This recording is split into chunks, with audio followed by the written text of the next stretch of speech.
So I'm here today with Jean-François Copé, former leader of the opposition and Minister of the Budget in France, and currently Mayor of Moore.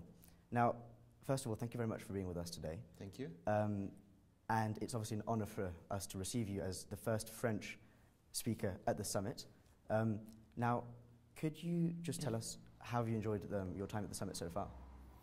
Well, it was a real pleasure for me to be there, to give this speech. And I really impressed about the quality of the Warwick Economic Summit. I think that it's a great initiative, and I wish we could do that in our French universities. Okay, that's great to hear. Could you just give us a brief roundup of the speech you gave today? What was the main message that you wished to convey? Well, the main message is that we have to think about the rise of populist parties in Europe as a real threat for democracy and for the future of our continent.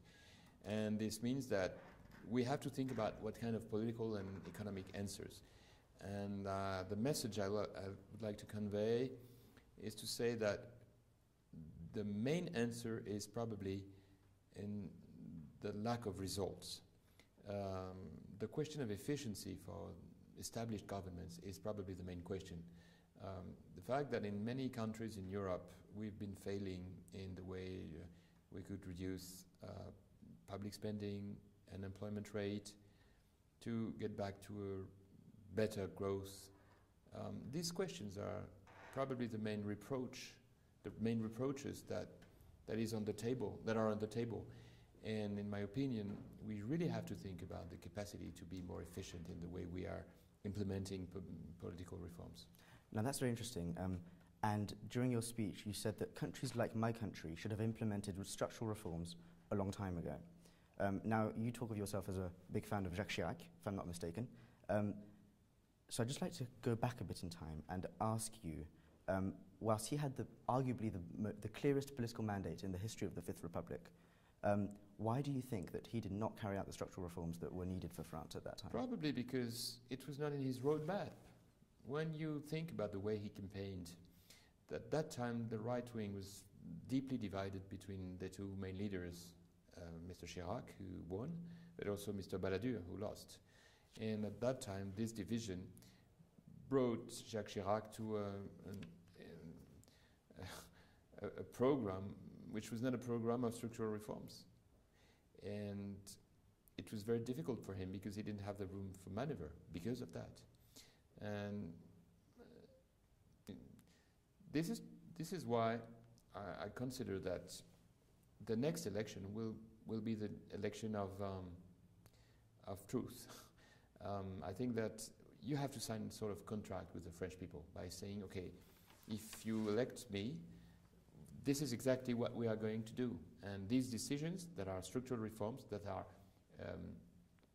really vital for the country, these reforms have to be decided at the very beginning of the term, with decrees. We have a technique which saves time, which means that if you decide it at the beginning of the term, 3 months after the beginning of the term, they are decided. And then the real challenge is to implement these reforms with the people. Now, I just have one question with regards to that. Emmanuel Macron, the current Minister of the Economy in France, has tried to implement a reform which is nothing compared to what you advocate and to what other people on the right advocate, especially for 2017 and beyond that. Do you really think it's possible to implement the kind of reforms that you were talking about, especially given how long it's taken for such a small reform to be implemented and which wasn't even voted in Parliament? The speech of Emmanuel Macron, I mean the political speech, is very interesting. It's modern. There's not other word. It's very close to yours. It's totally, yeah, and it's totally complying with the reality of the world. But the problem is that he is not only a bystander. He's the Minister of Economy.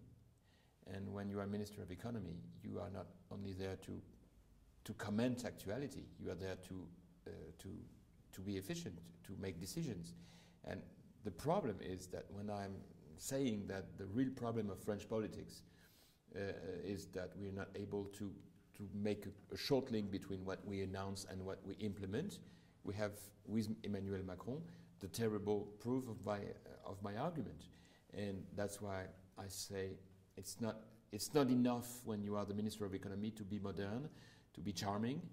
What is important is to be on the action, and this is too bad, because during this time people think, okay, he's acting but not acting. What is wrong? What is right? And it's very confusing for the people. Good. Thank you. Now, moving on from your speech, I'd just like to discuss 2017 a little bit in a bit more detail. Now, what prospects do you see for the presidential election, first of all? And who do you think, given the primaries that are happening for the right-wing party, the Republican Party in this autumn, who do you think can lead a united right capable of fighting both the National Front and a probable re-election of, say, François Hollande? In terms of a probable candidacy, at least. This will be the duty of the winner of the primary. And it's not possible for me to be more precise, because nobody knows who is going to be elected. Nobody knows who will be the candidates. It's too early. You know, it's next November, and it's plenty of time. Okay. And just given a hypothetical situation, so 15 months from now, during the presidential election, let's just assume that the candidate for the mainstream right party, the Republican Party, does not get through to the second round. So, assuming that Le Pen faces off with Hollande, who would you personally vote for?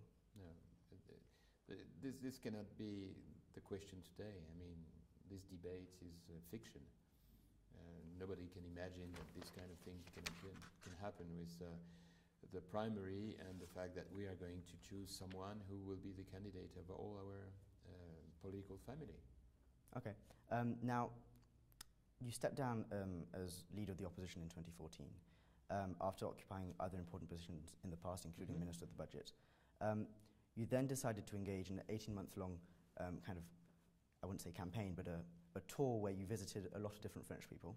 And you claim to have been in direct contact with a lot of them, and you gave some very good examples during your speech today.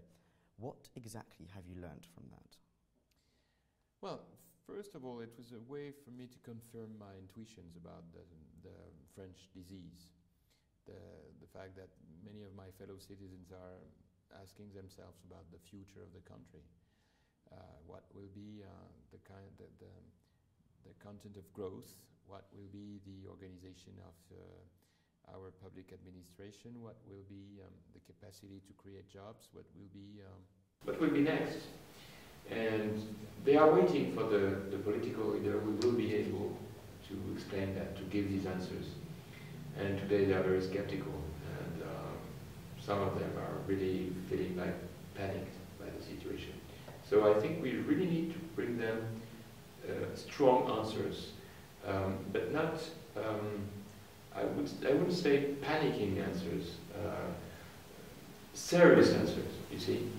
For instance, I had this discussion with someone who said, you know, Mr. Copé, you're talking about blood, sweat and tears, you know, this is the famous sentence of Churchill. I said, no, we're not in war. There is no Nazis, no deportation.